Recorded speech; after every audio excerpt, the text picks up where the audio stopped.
মনীষাকে যখন কপালে রক্তচন্দন আর মাথায় চওড়া ঘোমটা টেনে বিয়ের পিঁড়িতে বসানো হয়েছিল, তার শরীরটা ছিল অসাড়। ঠিক 24 ঘন্টা আগে সে বাড়ির পেছনের পাঁচিল টপকে অন্ধকারের বুক চিরে ছুটেছিল সেই পুরনো রেল ব্রিজের দিকে। আকাশের বুক চিরে নামা বৃষ্টির ঝাপটায় তার সব স্বপ্ন ধুয়ে যাচ্ছিল, তবুও সে দাঁড়িয়েছিল। প্রতীক্ষায় ছিল শ্রমিক আসবে, কিন্তু নিস্তব্ধ নিশীথে শুধু জলের শব্দ আর ট্রেনের দূরপাল্লার কু ঝিকঝিক শোনা গিয়েছিল। শ্রমিক আসেনি। ভোরের আলো ফুটতেই আত্মসম্মান আর পরিবারের দোহাই দিয়ে সে এক বুক ঘৃণা নিয়ে ফিরে এসেছিল ঘরে। বিয়েটা হয়ে গেল অভিক বাবুর সঙ্গে, প্রতিষ্ঠিত ব্যবসায়ী সুদর্শন, কিন্তু যার চোখের চাউনিতে সব সময় একটা অদ্ভুত শীতলতা থাকত। বৌভাতের রাত, ফুলের সাজে সজ্জিত বাসর ঘরে মনীষা বসে আছে বিছানার এক কোণে। তার মনে হচ্ছিল এই ফুলের গন্ধ তাকে শ্বাসরোধ করে মেরে ফেলবে। অভিক ঘরে ঢুকল। দরজা বন্ধ করে মনীষার দিকে এগোতেই হঠাৎ সারা বাড়ি থমথমে হয়ে গেল। লোডশেডিং। মুহূর্তের মধ্যে চারদিকের কোলাহল থেমে গিয়ে এক আধি ভৌতিক নিস্তব্ধতা নেমে এলো ঘরে। হঠাৎ ঝনঝন শব্দে জানালার পাল্লা দুটো খুলে গেল। বাইরে কোনো ঝড় ছিল না, কিন্তু এক অমানবিক দমকা হাওয়া ঘরের পর্দাগুলোকে ছিঁড়ে ফেলার মতো ওড়াতে লাগলো। ঠিক তখনই সেই বাতাসের মাঝখান থেকে জমাট বাঁধা অন্ধকারের মতো একটা ছায়াময় অবয়ব ভেসে এলো। অভিক চিৎকার করার সুযোগ পেল না। অদৃশ্য এক শক্তি তাকে দেওয়ালের সঙ্গে চেপে ধরল। মনীষা দেখল সেই ছায়াটির অবয়ব ক্রমশ পরিচিত হয়ে উঠছে। ওটা শ্রমিক, কিন্তু তার চোখ দুটো আগুনের গোলার মতো জ্বলছে।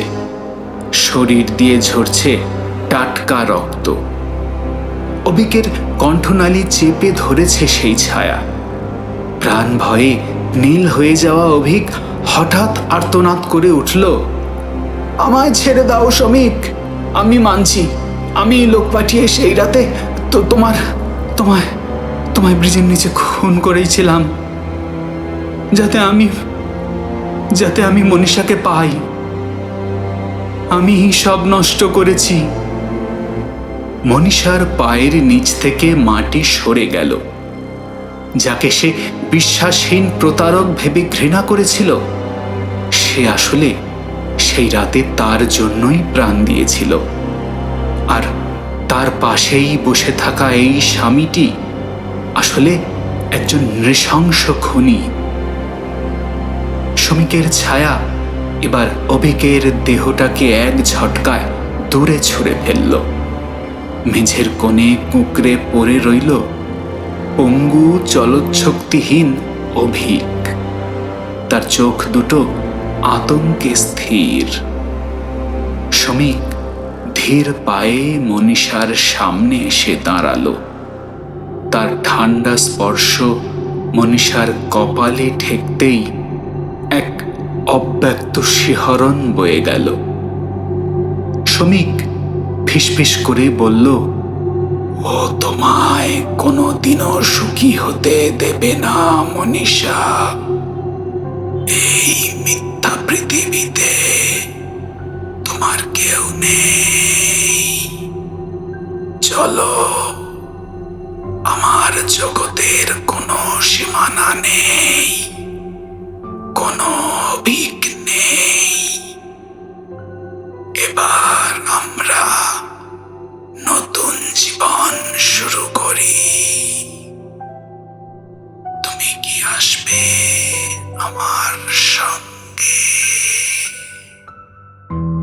মনীষা স্তব্ধ হয়ে তাকিয়ে রইল।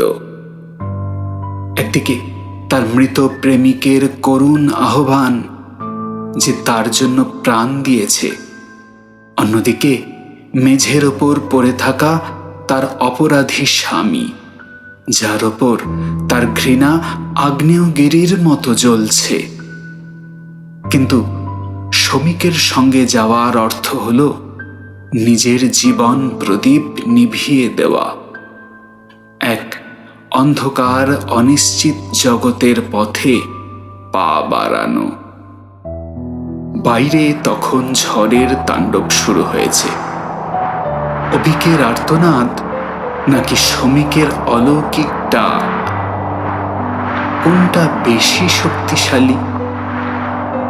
মনীষা কি তার মৃত প্রেমিকের হাত ধরে অন্ধকারের অতলে মিলিয়ে যাবে, নাকি এই অভিশপ্ত সংসার আর পঙ্গু স্বামীর বিচার করার জন্য পৃথিবীতে বেঁচে থাকবে?